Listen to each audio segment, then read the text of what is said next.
K, G was the identity component of the symmetry group, is symmetric, then there exists an involution sigma from G to G such that if I look at the all elements fixed by sigma, that's contained in K, and K contains the identity component of that group. So this was a result in one direction, but the symmetric spaces define these kind of evolutions. And conversely, if G is a connected Lie group,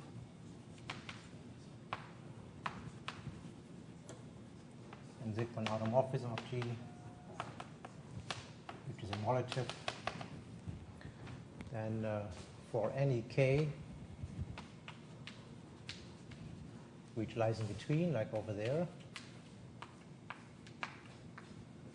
with K compact, so that's my additional condition, then any G invariant metric on the quotient G mod K is symmetric. So that's the important result that we use for constructing examples. So there was another version we discussed last time, which I'm not going to use today at least, but maybe later on. This was a kind of equivalent condition on the Lie algebra level. So if I have a decomposition on the Lie algebra level like this, K plus P, and I had these brackets conditions. So it's a subalgebra. That's what we call a reductive complement or reductive decomposition. And then I had the important condition that P comma P is contained in K. That's the important one. Right. So then we showed that there exists a symmetric space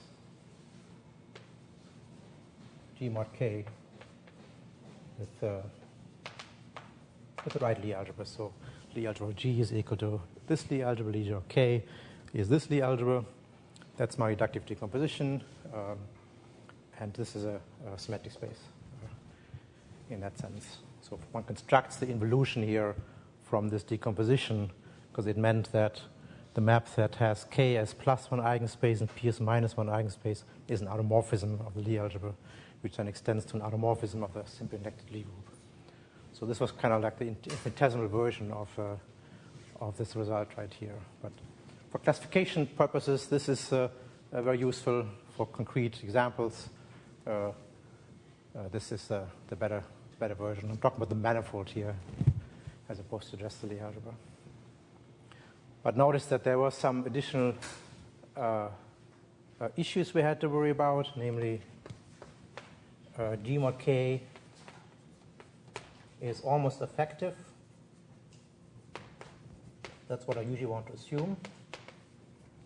Right, so this concerns this converse. Of course, if I start with a manifold here, which is a symmetric space, I write it as a quotient of symmetry group. That acts effectively by definition. Right? If I start conversing with a group G in involution, then look at G mod K, that may not be effective at all. So that's an additional assumption. And remember, that assumption meant so G mod K is almost effective if K and G have no normal subgroup in common.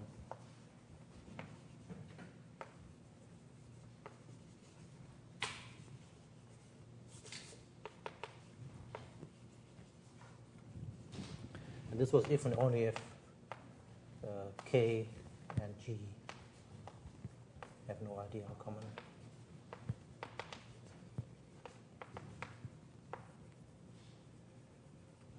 So if you go from the group to the manifold, that's an assumption you want to make. Effective, you can always make it effective if you want. That's not so important. But almost effective is the right kind of condition. Particularly if you then think of the Lie algebra level, that's the assumption I would make on the Lie algebra level, that K and G have no idea in common. Otherwise, that would not be so interesting. So, okay. Here then you also have to add the additional assumption that what's the analog of saying that that K is compact, right? K must be compact. If I just have a Lie algebra with such a decomposition with these properties here, it may not correspond to a Riemannian symmetric space. Because the problem is when I construct G and K, which is fine, with an involution, which is fine, the only thing that's missing that this K is compact. If that's not the case, there may not be a Riemann geometric on it. I think in that case one gets what's called an affine symmetric space. Maybe I'll come back to that a little bit later. But so these are usually additional sums one wants to make. But in the one more maybe a result before I look at examples. Kind of a simple-minded proposition. So G mod K is symmetric at the involution sigma. What we call these Cartan involutions. Cartan involution precisely means that I have this kind of condition here, or on the Lie algebra level that I have this condition here. Then if L is a sub over G such that it's invariant under L, then L divided by L intersected K inside G mod K is totally geodesic. And the L divided by L mod K is symmetric.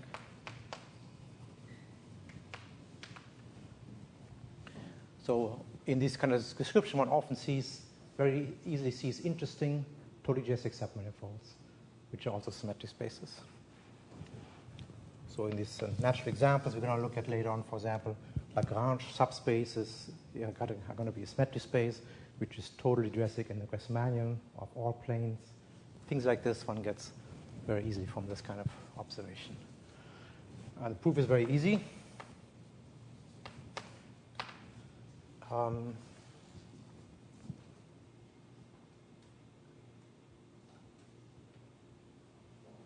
Well, actually, A and B. Let me call this A and call the next one B. And I'll prove A by using B. So this is like the group level version of something totally geodesic inside a symmetric space. A manifold version would be if N contained in M. Let's see how do I want to formulate that.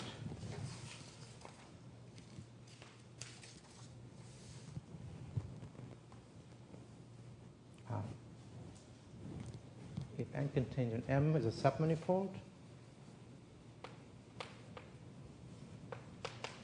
such that for all P in N, the symmetry at P takes N to N. Right, M is symmetric here, so it has a symmetry on every point. We call that SP in general. If that preserves a submanifold, then the conclusion is N is totally geodesic and symmetric.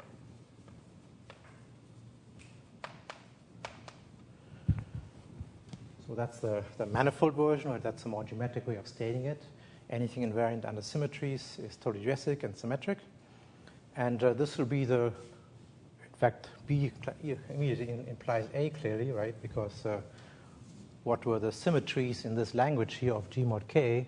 It was just given by the automorphism sigma. That defined the symmetries of the symmetric space.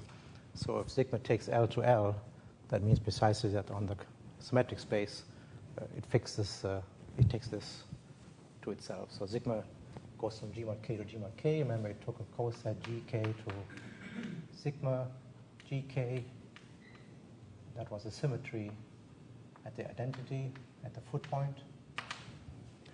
And that now clearly takes us to this because sigma preserves L. So B implies A. So, of course, as far as the applications are concerned, A is going to be more useful because you're going to see this right away that some subgroups preserved by sigma, that means I get an induced totally submanifold. So A is how we use it in examples, but of course this is a very geometric way of stating it. In fact, B has a very pretty proof.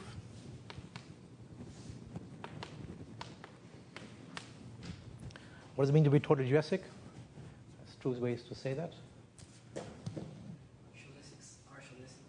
Right, so say N in M is totally geodesic if every geodesic in N is a geodesic in M. That's the definition if you want to, right? That's where the name comes from. What is that equivalent to? The second fundamental form. Right, so that's if and only if second fundamental form is 0. Let's call it B. And from where to where does B go? It's a map from Twice the tangent of n. It's normal. its normal space. Inside, sorry, N, the submanifold. And that's the submanifold of the big manifold. Right? And the symmetric bilinear form, described by the connection. Has everyone seen this? Probably right. So I have to show, I can either show a geodesic in N is geodesic in M to prove this here, or equivalent, I can show that second one form vanishes. And that's the easier thing to prove. In fact, I claim it's obvious. It is an odd tensor. It's an odd tensor. But do we preserve it? Will it preserve it? So the question does symmetry. So if P lies in N, I want to claim SP preserves B. If this condition is satisfied, right? SP preserves B if SP takes a submanifold to the submanifold.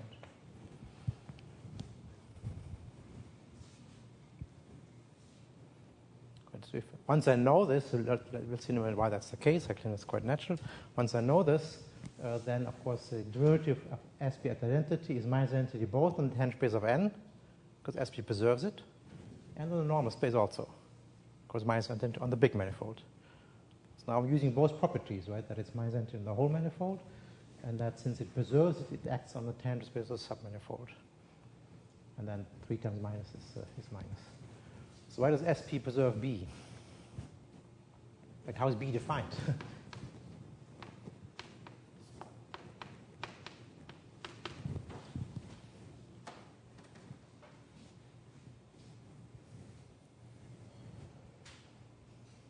The connection of the ambient minus the connection.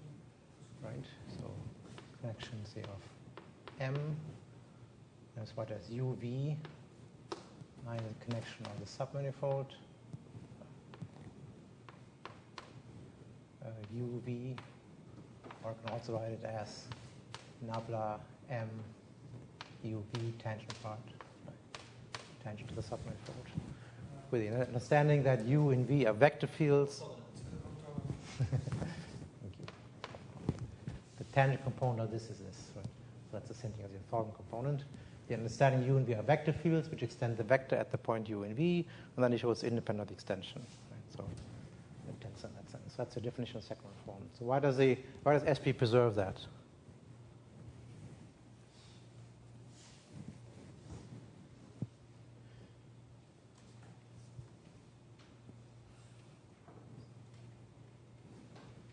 Well, it preserves the first term because it is an isometry, and the second because of the condition. Right, so it preserves the connection because it's an isometry. So SP preserves, right, by definition, an element of the isometry group, the big manifold M. So it preserves nabla M, certainly. And it also preserves the orthogonal complement here, since it preserves the tangent space and the normal space.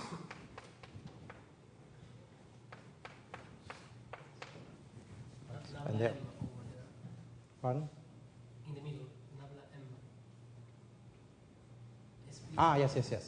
Connection of the big manifold preserves the connection of the big manifold. That's what I'm defining right here.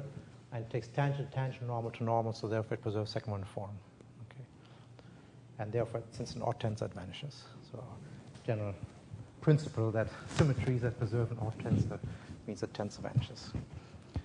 That's it. So it's totally geodesic, and it's a symmetric space because SP preserves it, right? So certainly SP on the tangent space also has minus identity. So, and SP restricted to N are the symmetries of N. Okay.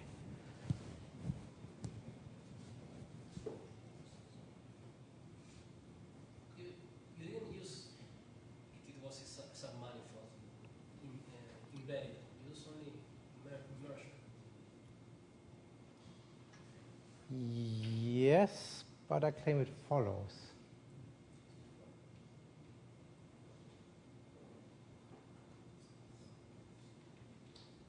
Is that right? No, you're right. Immerse would be good enough.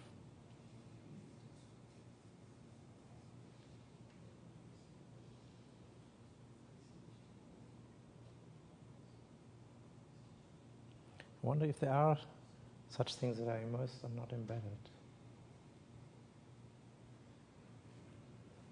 Could be that they aren't. So here's an exercise, which I think it's in the notes. Oh, by the way, so originally I planned to do a problem session this Friday about symmetric spaces, but one of my co-authors is visiting. We're trying to finish a paper, so I'd like to do a problem session, somewhat more extended problem, next week Friday instead of this Friday. And then I hand out problems. I'm also adding some more problems to the symmetric space chapter in the notes, so we have some more things to talk about.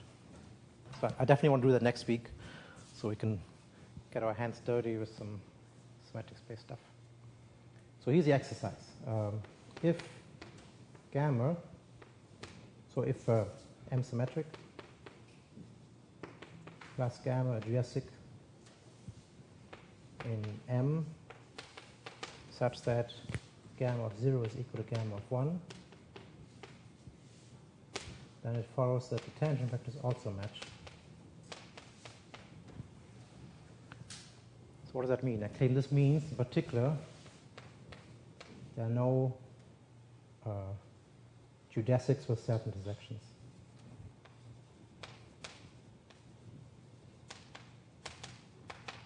So I claim the following picture is not possible. So immersed geodesic, right? This would be the one-dimensional version of your question, right?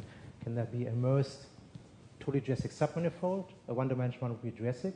So the first question would be, can there be immersed geodesics? So something like this. This is a can't, right? So here is my geodesic loop, if you want. It's called a geodesic loop, right? They meet at this point, but now the tangent space must match, so it has to look like this. So there aren't any immersed geodesics in the symmetric space. It's a good question whether that probably also implies there cannot be anything immersed of this type, I think.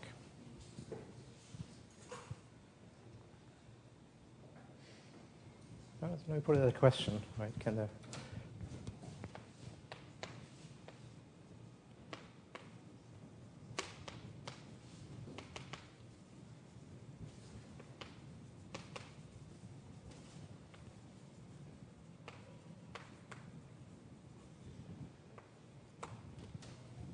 But now I'm not sure. I never thought about that. But maybe we can discuss that. But search for geodesics, yeah, that can't be. Okay. So that's the last preparation. Now let's go through a sequence of examples.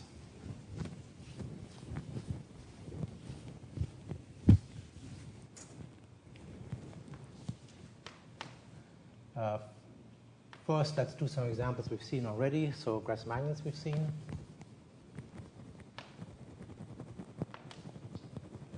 Let's do the real Grassmannian. So what do we call that? GKRN. Right, this was SON divided by S of OK, ON minus K. This was K-planes now Rn, unoriented K-planes now Rn. That was a symmetric space. And now to see it's a symmetric space independent of the discussion we did last time, which was a little bit longer. Right? I had to construct the metric, I had to construct the symmetries. That all took a little bit of work. I just have to construct an involution from SON to SON such that this group here is essentially the fixed point size involution. That's all I have to do. Right? That's what this is. The groups are clearly compact, so that's not a problem. What's the involution? It's often easy to guess what the involution should be.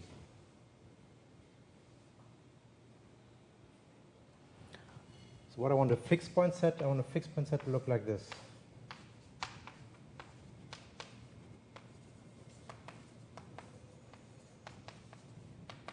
That's what this group is, right? So what's an involution that fixes that? if we've seen them before.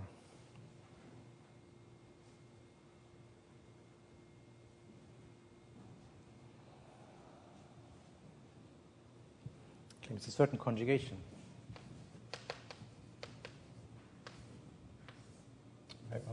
By what matrix? By block form matrix. Yes, so by what we called I, k, n minus k. So this matrix was plus identity in the first k, minus identity in the last k.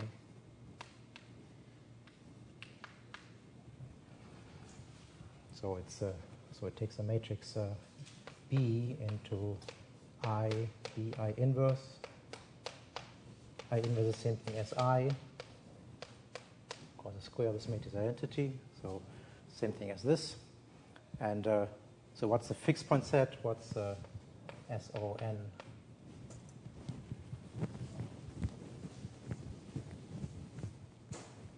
What's SON sigma? So it means that it commutes with I. Right, the fixed under this involution here means he commutes with I. Well, I guess I should keep in this form, I suppose. But it doesn't matter which way I write it down. But anyway, that's the fixed points of this involution. And remember, if I conjugate with I, this multiplies the rows with minus identity, and the other one the columns. So I get a -1 here, -1 here, +1 here, +1 here. To be fixed means these have to be 0. And then I'm done. So you can kind of guess what the involution is, and it's very easy to check that it fixes the subgroup. Therefore, it's a symmetric space. Now I'm done. Okay. And furthermore, it's not connected, so I get one more symmetric space, because that's SOK, SON minus K. And so then the quotient was what we call the oriented Grassmannian. That's also a symmetric space. And here you can see that that's the only other subcover of a Grassmannian that can be a symmetric space, because they have to all arise in this fashion. So that's the only way I can get another symmetric space out of this Grassmannian, oriented or unoriented. That's it. Okay, so that was just another way of looking at the first example. The other example was when K is a compact Lie group.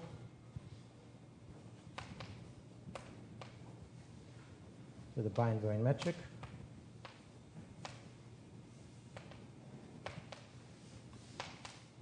So we saw this was a symmetric space a while ago.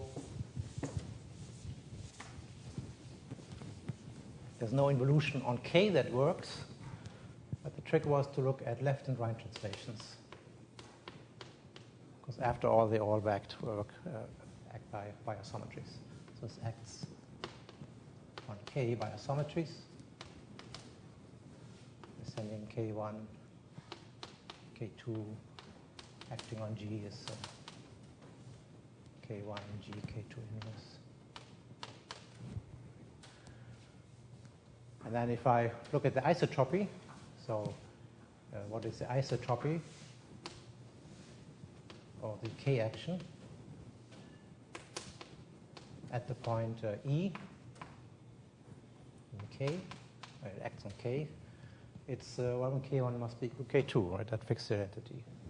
So this is diagonal K instead of K comma K in K cross K. So that means I get an identification of K cross K divided by diagonal K with G, with K, which does what?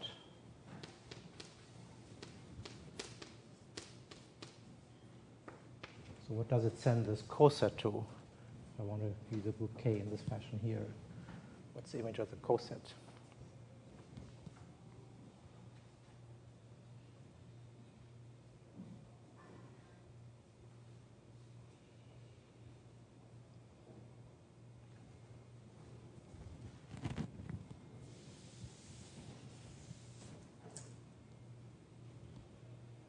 What was the general principle if I have, say, a manifold M on which G acts transitively? I then look at the isodist stabilizer G mod H.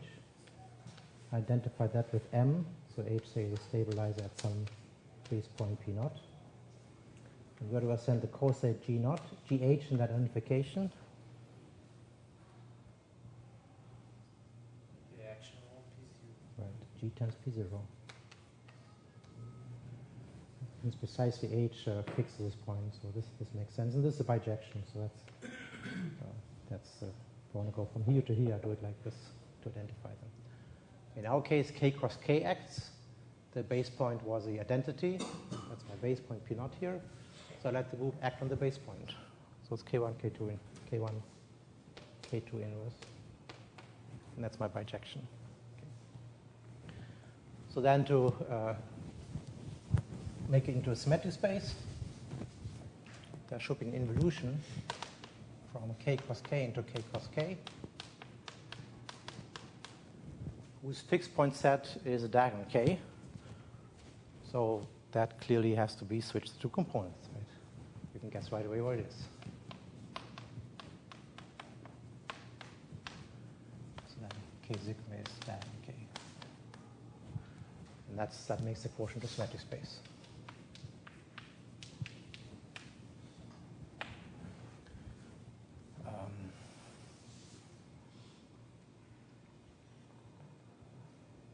What else can I? Maybe one word of caution.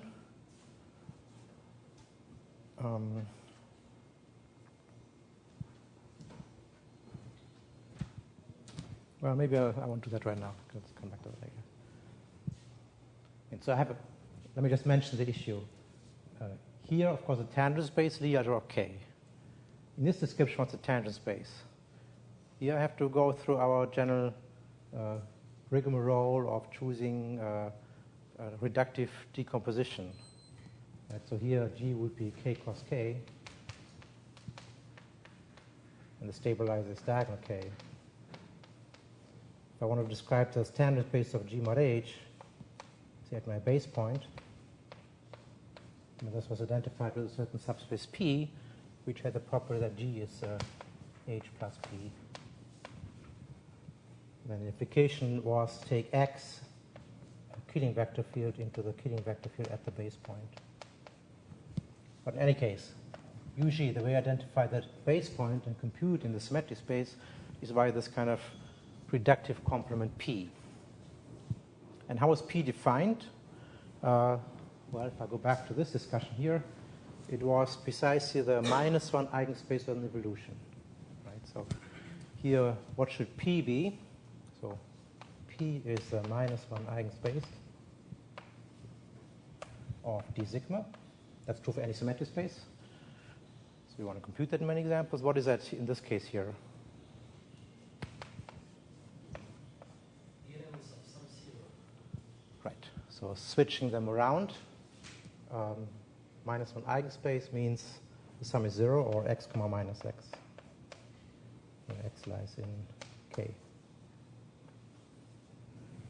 Right, that's the complement. If I now identify this, so if I use this complement identify, so now I want to identify this complement P as a tangent space of K identity.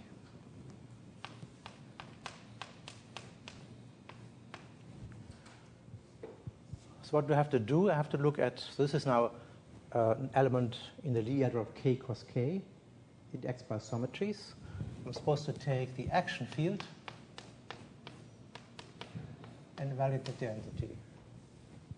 But how does the group act? It acts via, this goes to K1G, K2 inverse. So what's your guess where x comma minus x goes?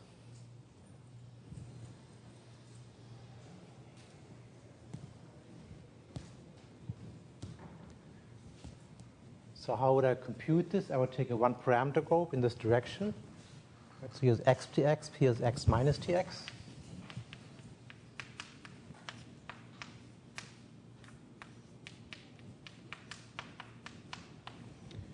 Then what would I do with that?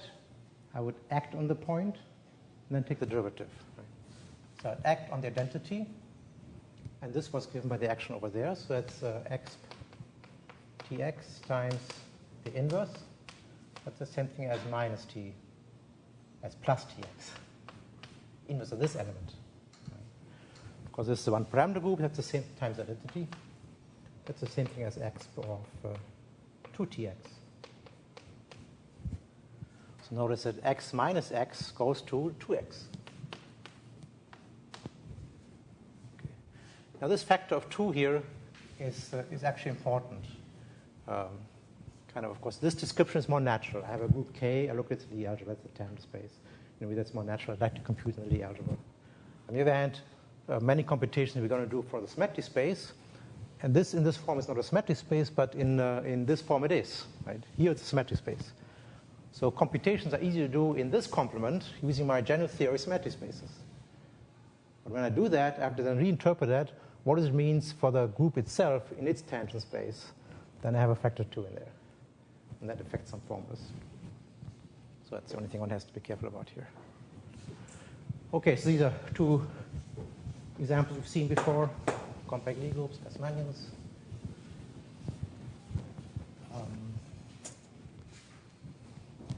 What's the next one I want to do?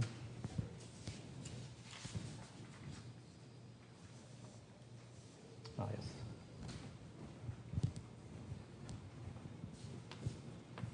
It's going to be the space SO2n not UN.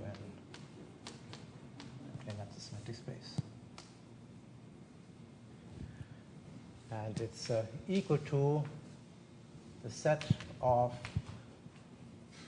orthogonal complex structures.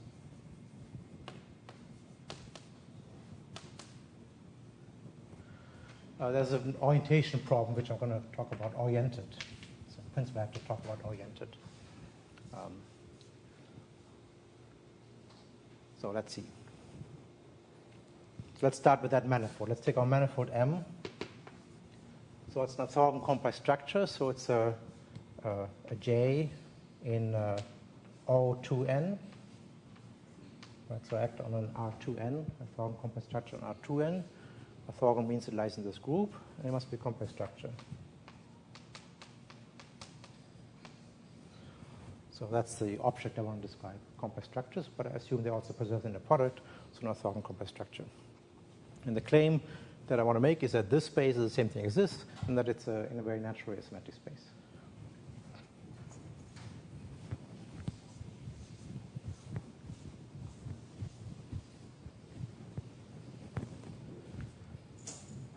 Okay.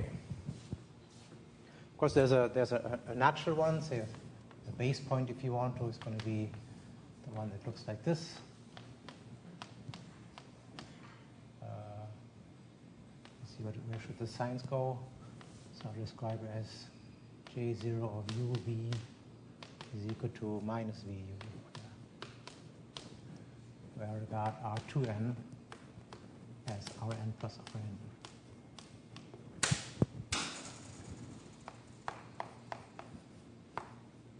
I'm working on this R2n on this vector space. I was writing as a pair, and the coordinates are U and V.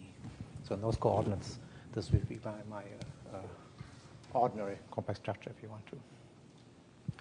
And this will be in the basis, in the orthonormal basis, E1 up to E2n. Right, so the matrix, J0 is a matrix in this orthonormal basis of the usual complex structure on R2n. Okay. So now let's take a look at any element. In fact, what do I want to do? I want to let this group act on the space in order to identify it. Well, I claim naturally that at least let's start with O2n. I claim O2n acts on this set of orthogonal complex structures. What should be the action? So let's take an element A. I want to define a new complex structure. So and J lies in M. By conjugation. Right? A, J, A inverse, just same thing as A, J, A transpose, because A is orthogonal. Certainly, if I conjugate an orthogonal matrix, I get another orthogonal matrix. So that's true clearly, and J squared. So I square this AJ, A inverse. So that's AJ, A inverse, AJ, A inverse. This cancels. AJ squared, A inverse. That's minus identity again. Because J squared is, and then the A cancels again. So this is a natural action of the orthogonal group on the set of complex structures, just conjugating. Why are we taking only the orthogonal complex structure? We can talk about that a little bit later. What if I drop the conditional orthogonal? Let's come back to that. It's not a symmetric space. Okay. But we can think about it. If I go through this language, what do I get? And can I maybe then discuss, could that be a symmetric space or not? So let's postpone that. After we finish the example, let's look at that again. Okay. But that's certainly a good question.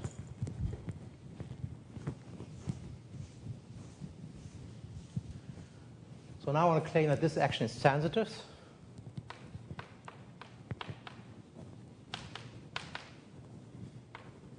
On the set of all orthogonal complex structures. So how would I do that? Well, I want to make it look like this up to conjugacy, right? So by using an element of A, I want to take any J into something like this. So I would then say it's transitive. I can take any J to a fixed one. And therefore, any J to any other J prime. Right? I can view it like this here also. AJ, A transpose. What does that mean? If I multiply matrix with A and A transpose, a basis change. It's like a basis change, right? So I want to change a basis to get from my given J to this one right here. And the basis change should be orthogonal. So now that gives you the idea how to do that. So given J in M, choose,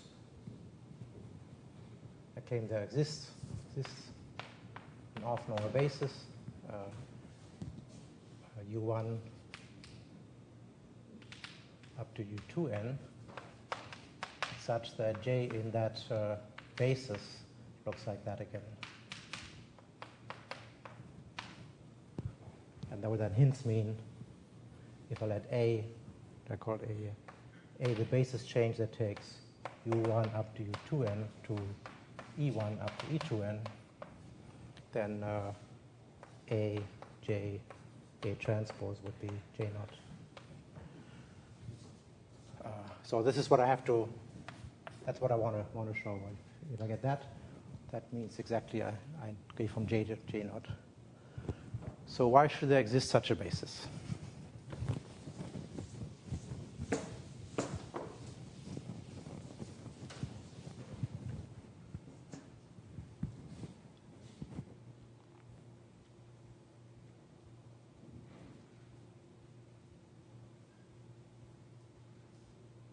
So I want to find a nice orthonormal basis that's adjusted to the complex structure that tells me what the complex structure does. It's orthogonal. So let me remind you of the following thing.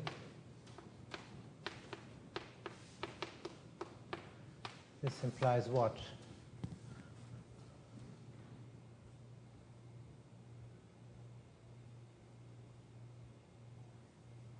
So if I think of this as J transpose, is J inverse, of course, that's orthogonal. And here this is J inverse minus J. So J is skew-symmetric.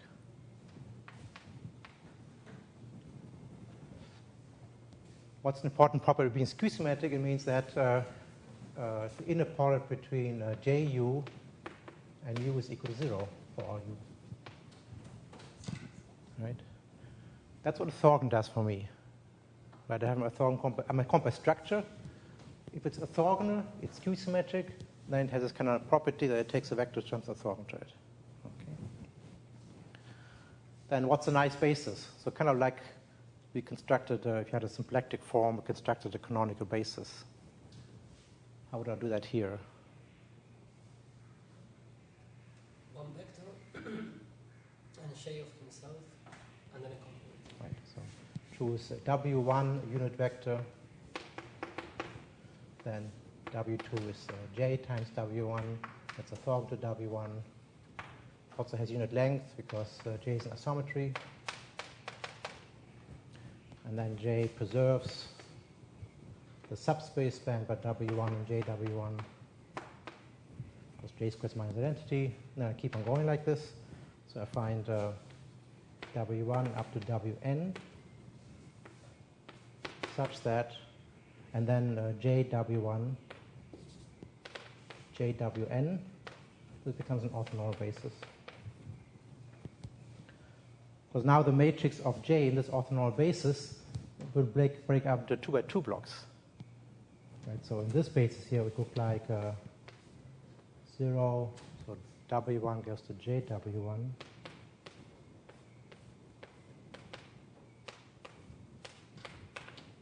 So in this basis, in the WI basis, this is what J looks like. It's not quite what I want, but I can easily change that. Right, what kind of basis do I want? I want the matrix to look like J naught. So to make it look like this, what do I do? You just wrote it like that. W1, No? WN, JW1, JW1. You're right. Okay. Here I was thinking of this first, second, then it would look like this. But if I write this my first n, these are my last n, then indeed that's the form I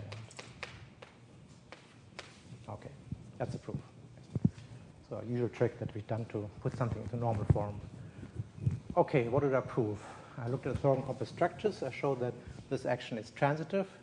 Now I have to compute the stabilizer.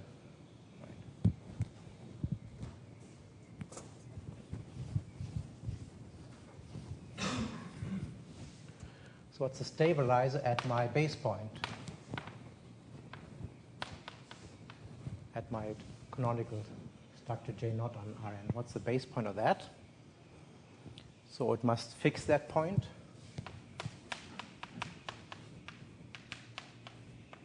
And then it's just conjugation. It's A, J naught, A inverse. Must be J naught. So what is the set of all such A? It's the definition of complex linear. Right. So that's UN, right?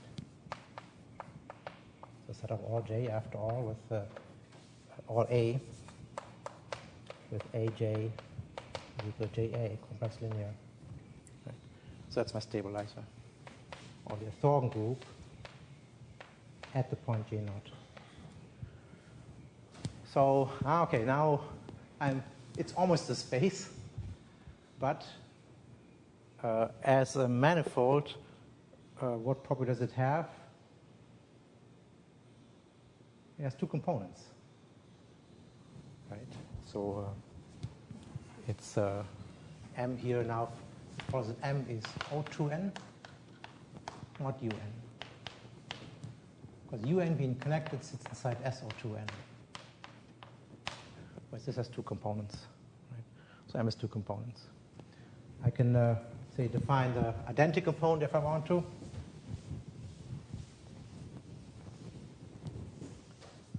So let's say M naught inside M would be the set of all J in M where that J is equal to that J naught. Is that J not equal to 1? Yes. Yes. It's equal to 1. So like if you want to, J induces the same orientation as my base complex structure J naught. So in that sense, I would say this is the oriented orthogonal complex structures on R2N. Oriented in the sense that same orientation as a given fixed one, for example, a canonical one. Right? That makes it connected. And this A naught is then SO2 and what you want. But if you kept the whole of M, would you still get a symmetric space? Yes, with two components. Well, let's construct the involution. Then we're going to see that if you want to. Right? What's the involution now? I now identify the space as a homogeneous space, so now I have to construct sigma, either from O2n to O2n or from SO2n to SO2n, depending if I want to look at M or if not. What's involution? It's staring in the face. What property do I want? I want an involution whose fixed point set is my stabilizer. Conjugation by G0. So sigma of B is J0 to help it. J0B. Oh, by J0. J0B. J0 inverse. So that's clear involution, and then O2n sigma is things that commute with J0, that's UN. That's it. So now it's a symmetric space. Right? So involutions often stare you in the face. If you just look at your space, you define it, then it stares you in the face what the involution should be. Groups are compact. The action is effective by definition. Right? I have my group acting on the manifold. Nothing acts trivially, clearly. Right? Well, is that true? Is it effective? Ah, that's a good question.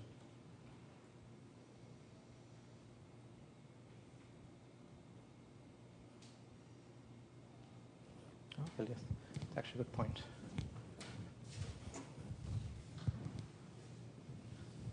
So M was O2n mod UN. Sit inside, I have M0. SO2n. Not UN. Is it effective?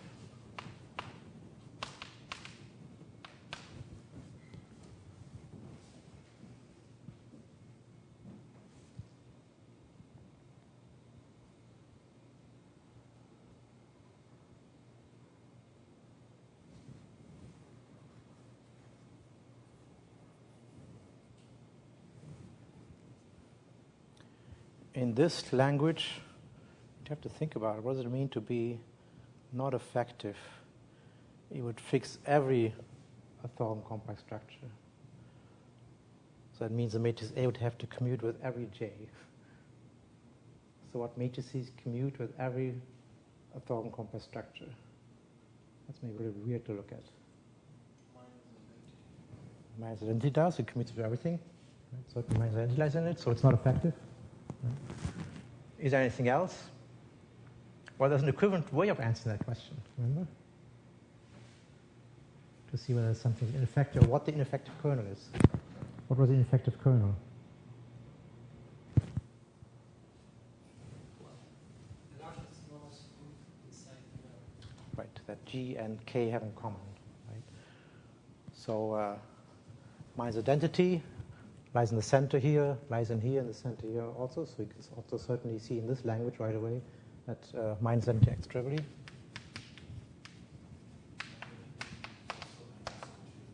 Pardon? Minus identity is also in SO2n. Correct. And it lies in SO2n, so the same thing here. That's also not ineffective, Z2 ineffective. And then I want to claim that this is an ineffective kernel. So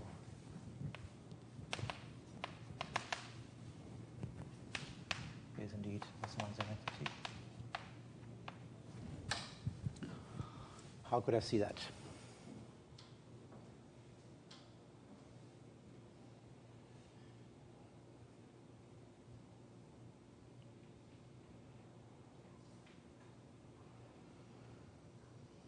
Because also the question, is it discrete or not? If it were discrete, how could I decide the question?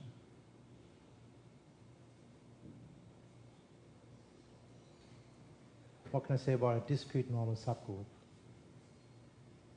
It lies in the center. Lies in the center, right? That's something we proved. What's the center of O2n? That's plus minus identity. Center of here is bigger, of course, but that center doesn't sit, is not normal inside here. Right? It's a bit, what's the biggest normal subgroup in common? Here it has a big one, the whole circle, but that's not normal in here, because normal in here is the center, which is plus minus identity. So certainly this is the only possible discrete normal subgroup that this and this group can have in common. So now the question, could there be something that's not discrete? Right? Could there be some connected Lie group, say, which is normal both in O2n and in UN, then there would be a very big and effective kernel. Most likely not. How can that be? But that's another thing one had to look at. And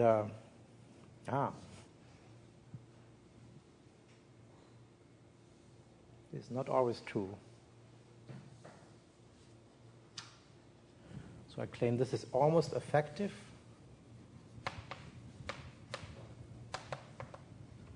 if and only if n is not equal to 2.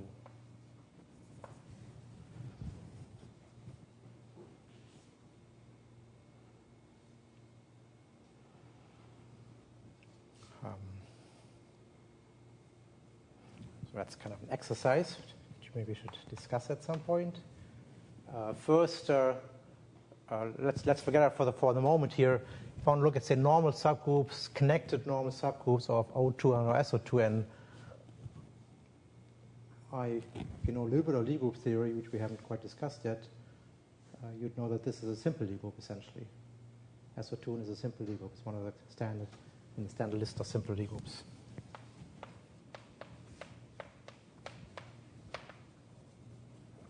Except, when is it not simple?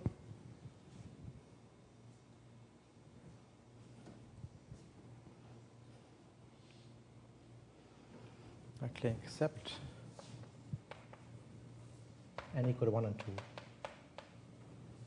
Well, 1 is this is an SO2. It has no normal subgroups, but we didn't call it simple. But SO, what's the problem with SO4? Okay, SO4 is not simple. Why is that?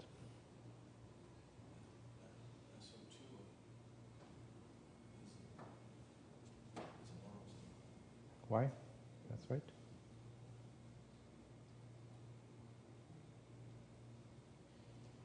So he said there's a normal subgroup inside SO4, which is SU2,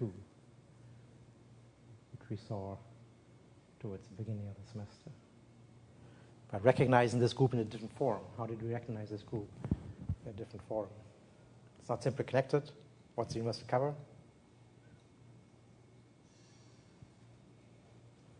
Remember that? SP1 times SP. Yes. It was SP1 plus SP1. Right. So if you remember, we had an action of SP1 cos SP1 on the quaternions by conjugation. That's an isometry, lies in SO4, and then we show it's a twofold cover. This is one of these Lie group topology questions we looked at in the beginning.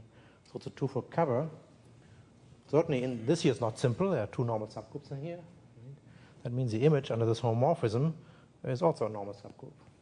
Or on the Lie algebra level, of course, these have the same Lie algebra. So that's the sum of two ideals. Therefore, this Q-symmetric 4x4 matrices must also be a sum of two ideals. So it's not simple. Okay. In fact, that raises the question: what are the Thorne complex structures on R4? So n equal to 2. Let's discuss about this a little bit. So orthogonal complex structures on R4.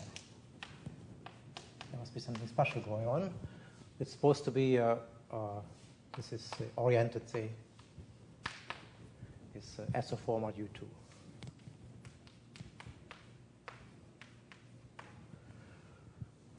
Well, SO4 is not simple. Right? So then the question would be, well, does SO4 have a normal subgroup in common with U2? There are only two normal subgroups. This SP2 and this SP1. These are only two normal subgroups. Is one of those inside U2? That would be the question. And the answer is yes. So I claim this is not almost effective.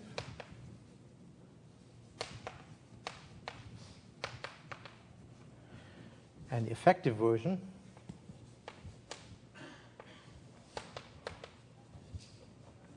it's the same thing as SO3 mod SO2.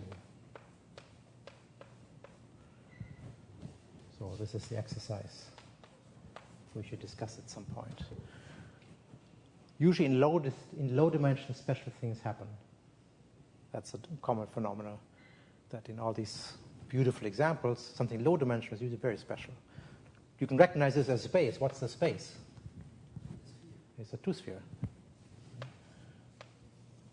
So it says that there is a natural identification with orthogonal compact structures on R4 with a two-sphere. That's kind of funny.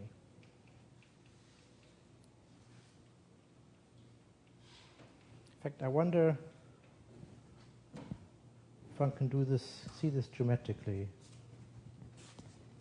So forget about this whole discussion of the Lie groups and normal subgroups, forget about everything, and take a compact structure on R4, associate with this naturally a point in some two-sphere. There must be a natural map that goes from a J to a point in a two-sphere. And it should only work on R4, but not in higher dimensions.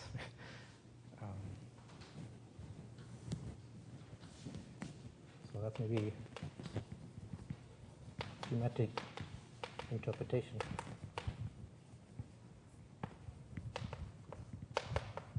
Of this fact. I have to think about it. But that's certainly interesting. Maybe let's look at another low-dimensional case.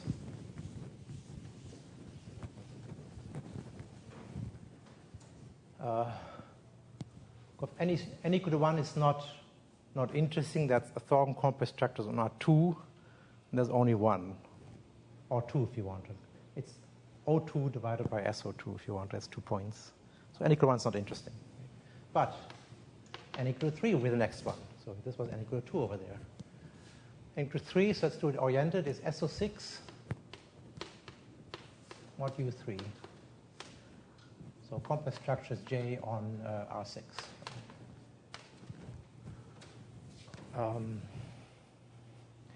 That can be written a different way.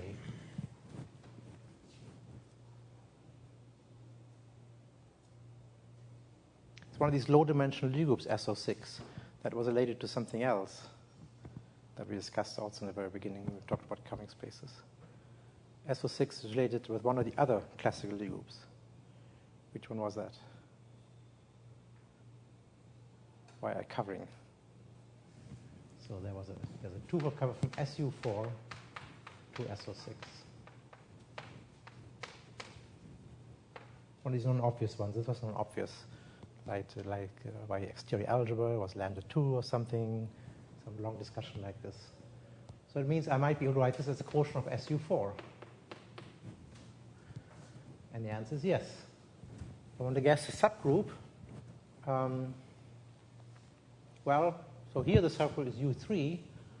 There is a natural U3 inside SU4 also. What does that look like? So I claim there's a natural U3, where U3 consists of the following matrices: E, 0, 0, that B bar inside SU4. So block embedding, right? So I put in one block here and put adjust by the determinant. So it has determined 1. Right now it's determined 1, sits inside here. And now the question is, what is this quotient space? We've seen that. That's another familiar space.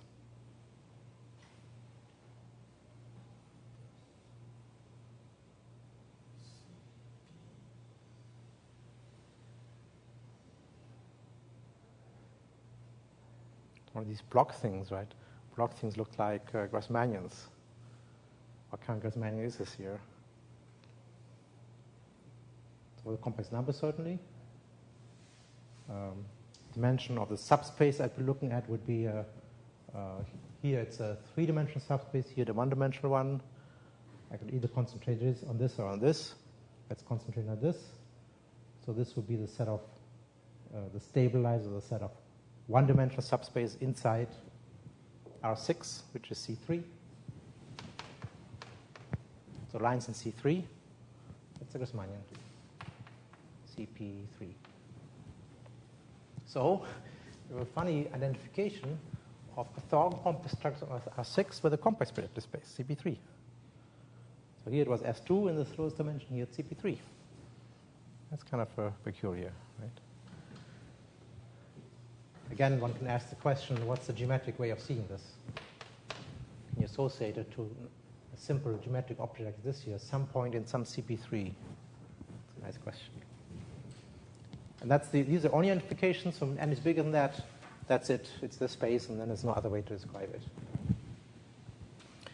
Okay. Now the exercise is that phi 1 of SO2n mod un is simply connected.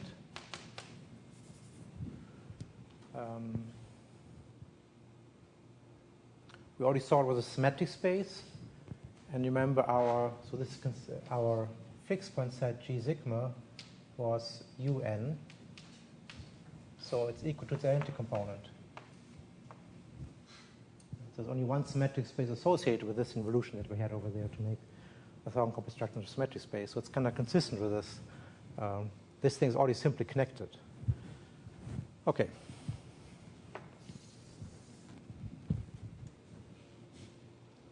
Enough about the thousand complex structure. So complex structures. Let's write down the set of complex structures as a homogeneous space. Don't assume it's orthogonal.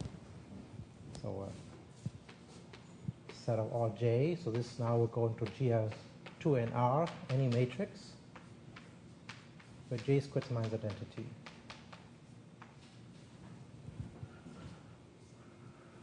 What group acts on it?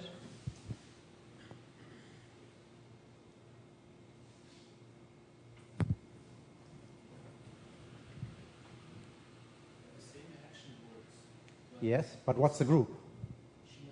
GLN itself, right? So okay. So here I have an action of GL2NR again.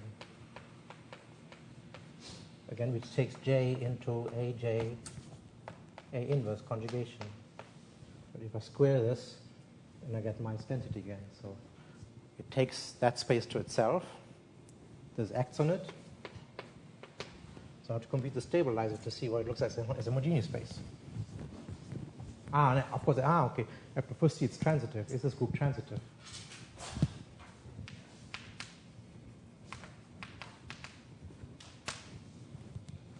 What's a stabilizer?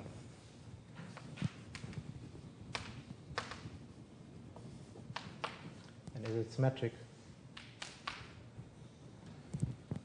Maybe I'll put this into the exercise we should discuss. It's a nice example to figure out. So this kind of rigmarole often works if you have very nice geometric objects. There's usually associated to that a nice group acting on it. And frequently a group is transitive, which is something one has to convince oneself. If it is, you want to write down the stabilizer. Then you have another description of your space as a homogeneous space. Then I can compute things with that by using the description of a homogeneous space. For example, the isotope representation. If I want to see how the stabilizer acts on a tangent space, I would do it with the language that we discussed last time, with the adjoint action and things like this. So figure this out and let's discuss it. It won't be symmetric, but what's the reason for it not being symmetric would be the question.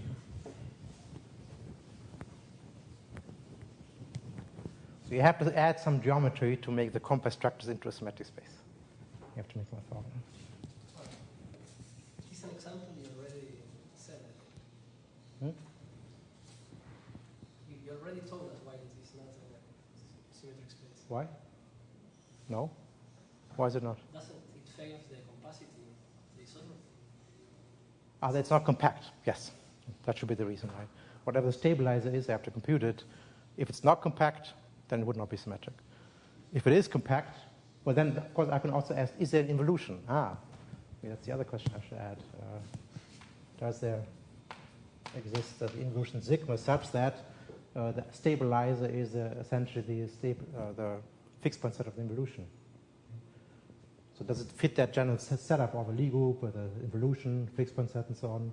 Maybe it fits that set, it satisfies that setup, but maybe there's no metric on it that makes it into a symmetric space. Right, this could also happen. So let's discuss that. So, certain nice questions. Okay, maybe there's a few more things about the space in the notes, which I'll skip. Instead, I'll talk about the Lagrangian subspaces.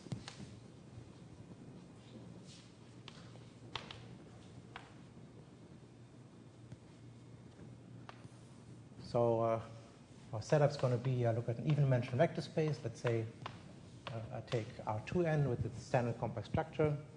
I could take any vector space in any symplectic form. Let's maybe do it like this in the beginning. So I have a V, I have omega. Omega to the n is not equal to 0. That's a symplectic vector space. And then when is a subspace L in V Lagrangian? So what does that mean?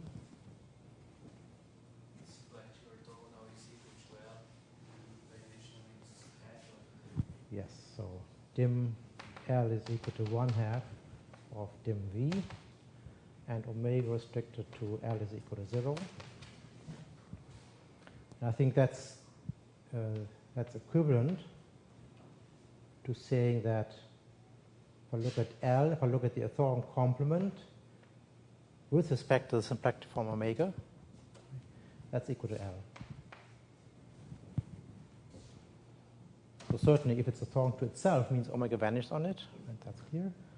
And I think this also says that dimension must be half the dimension, otherwise the orthogonal complement will be bigger than L. Right? So this here is another way, invariant way if you want of saying the same thing, both at the same time. So now I want to look at the set of all such subspaces.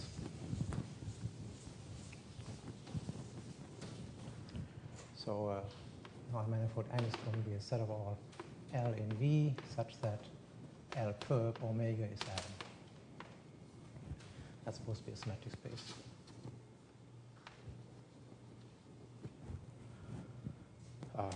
Okay.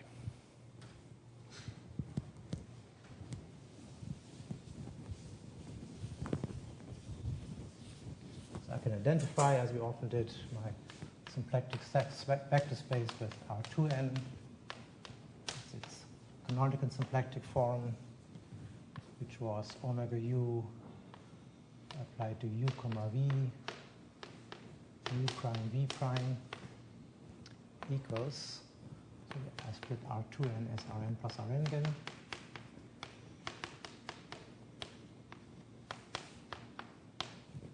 And what is the standard symplectic form in those coordinates? Do you remember? You have to take the dot product between u and v prime. Subtract the dot product between v and u prime. Or it's also summation dxi west dyi. If my coordinates here are x1 up to xn and y1 up to y1. This was our usual setup of R2n as a canonical symplectic vector space. Now, I might as well assume I'm in that situation. So now look at the space M here, which now sits inside the Gaussian of n planes in R2n. Certain subspace. Each one is half the dimension. So it's a certain set of planes. What group acts transitively? So I have to find a group that acts on it, check its transitively, compute the stabilizer, etc. And then find the involution. So what group acts transitively?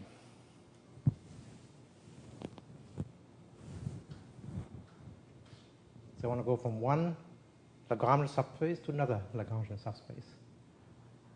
What's the most natural way to do that? Take the symplectic group. Take the symplectic group. So groups that what we call SPNR. So this was a set of all linear maps A, so that A star omega naught is omega naught respects the symplectic form. This acts on M, I claim. Well, so how was this defined here? This in matrix form, this was the same thing as all matrix A, where, how was it? A, J naught, A transpose is J naught. Is that right? Where J naught is our usual matrix, which was also the matrix of our standard symplectic form omega naught and R2n in the usual basis.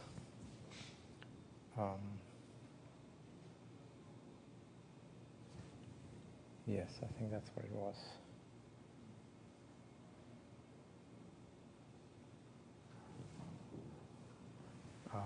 So this acts on the so it takes the Lagrangian subspace to Lagrangian subspace, right? So the action on an element L is simply the image of L. So take a Lagrangian subspace, let A act on it, I get another subspace, and it's Lagrangian because A respects the symplectic form, right? So it must take something that on which omega vanished into something else that on which omega vanishes. So this must be in L. So I get an action. I want to claim the action is transitive.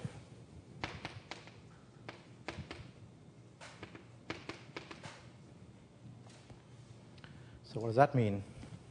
It means I have to take a Lagrangian subspace and find a symplectic map that takes that Lagrangian subspace maybe into some kind of canonical one. What's a canonical point in M? So maybe our base point P naught if you want to. What should be a base point P naught in M? Call it L naught. It will be the first Rm. Right. So L naught is a span of E1 up to En, which in this symplectic form is Lagrangian. Okay, so that's my base point. So given any L,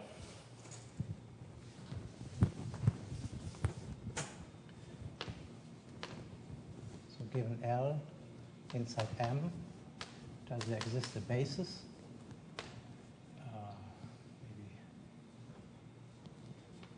Maybe U1 up to Un, V1 up to Vn, such that what holds? Such that L is the span of the first vectors.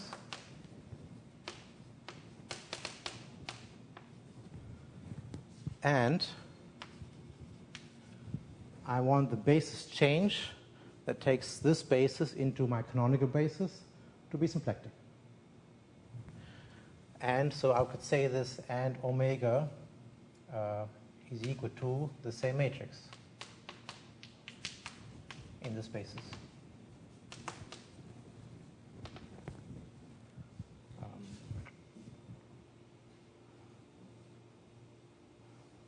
So in the basis change gives me a linear map.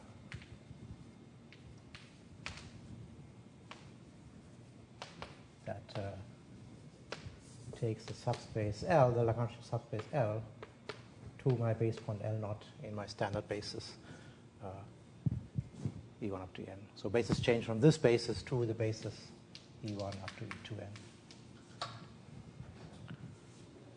So can I do that? So I want to bring the Lagrangian subspace into standard form. How do I do that? You can fix an orthonormal basis of L and complete the base with the J0. Right. J0. Right. This So gives us collection basis. yes. So same trick we did earlier, kind of, right? So take a U1 up to Un, a basis of L, and then I let V1 to be J naught, U1, Vn to be J naught Un. And remember, omega naught took this form, which was summation dxi wedge dyi.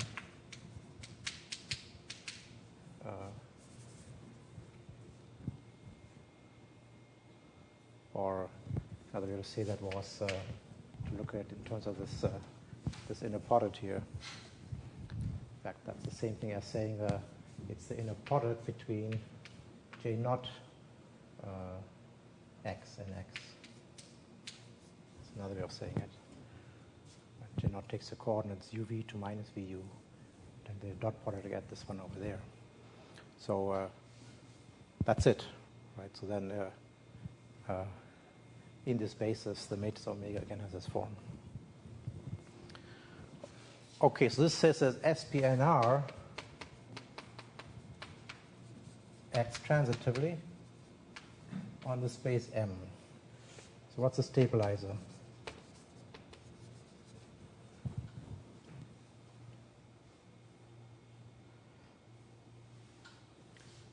All symplectic matrices that preserve my L naught So they take the, what is that?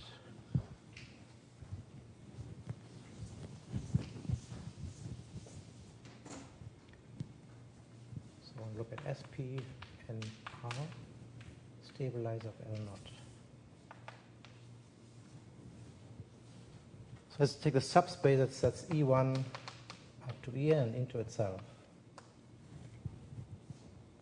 So I guess the matrix form means something and 0.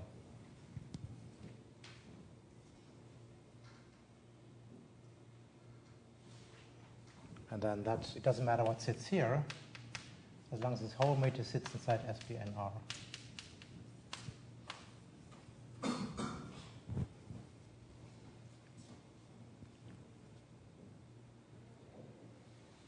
What is that group?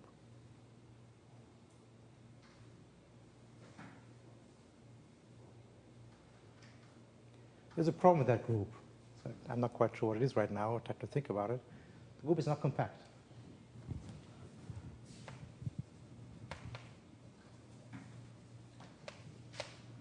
That's bad news. It means that the set of Lagrangian subspace cannot be a symmetric space such that SP and R acts by isometries. It has no such metric. Because the stabilizer, whatever it is, we can maybe figure it out next time, is not a compact group. But it's a symmetric space anyway, because it's a subgroup of SP and R.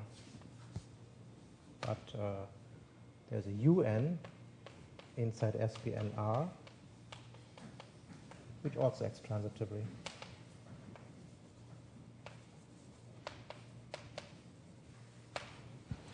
So that's a compact group that acts transitively.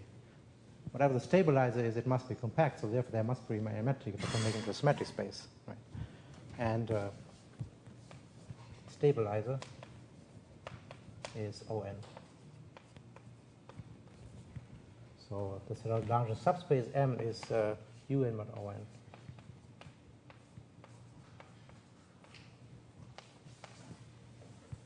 And then I have to find an involution of UN into itself, whose fixed point set is ON.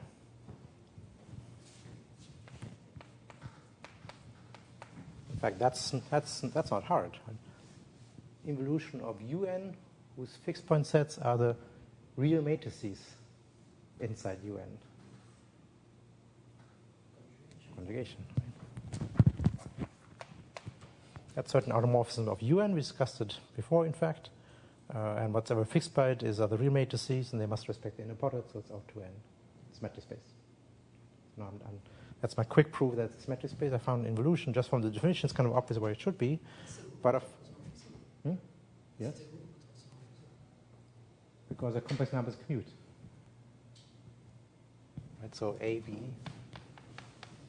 bar is equal to A bar B bar, because it's the same thing as because the complex numbers. Or Quaternions it wouldn't be, right? Or the Quaternions conjugation is not an automorphism. For the complex numbers it is. So I'll discuss this in a little more detail maybe on Monday. And we should think about what's the stabilizer here and see why it's not compact. And then I have to remind you of how this group sits inside here and why the stabilizer of that group is equal to this group. Again, there are interesting questions one can ask. What do these look like in low dimensions? So Lagrangian subspaces, I think in R4, probably in R4, R6, and R8, I think have another way of saying what they are, which don't look at all having to do anything with Lagrangian subspaces on the face of it. And we can talk about that a little bit also on Monday. Okay, a few more examples. No problem session this Friday, but there will be one next Friday.